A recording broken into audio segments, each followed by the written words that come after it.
नमस्कार मित्रांनो, चैतन्य tours and travels आयोजित अमरनाथ स्पेशल यात्रेमध्ये तुमचं सहर्ष स्वागत.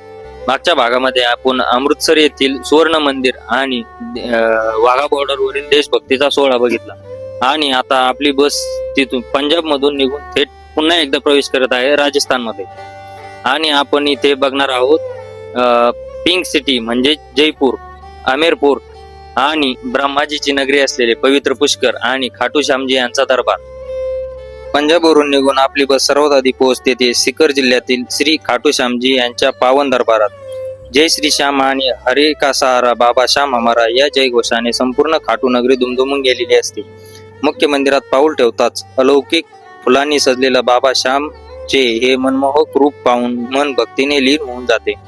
असं म्हणतात की जो माणूस आयुष्यात निराश होतो किंवा हार मानतो त्याला बाबा श्याम कधीच रिकाम्या हाताने परत पाठवत नाही. इथे बाबांचे आशीर्वाद घेऊन आपण पुढे मार्गस्थ होतो. खाटू श्यामजी यांचे भक्तिमय दर्शन घेऊन आपली बस पोहोचते राजस्थानच्या राजधानीत म्हणजे पिंक सिटी जयपूरमध्ये.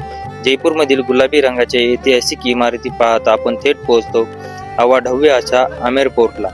डोंगरावर दिमाखात उभा असलेला हा भव्य किल्ला, तिथला प्रसिद्ध शीशमहाल आणि जुन्या काळातील राजपूत स्थापत्याला पाहून डोळ्याचे पारणे फिटते. किल्ल्यावरून दिसणारा जयपूर शहराचा नजराना मनाला अगदी भुरळ घालतो.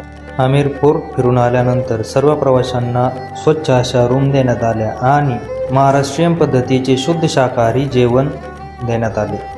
जयपूरचे ऐतिहासिक सफर झाल्यानंतर आपली यात्रा पुढे सरकते पवित्र पुष्कर नगरीकडे. पुष्कर हे भारतातील सर्वात प्राचीन धार्मिक स्थळांपैकी एक मानले जाते.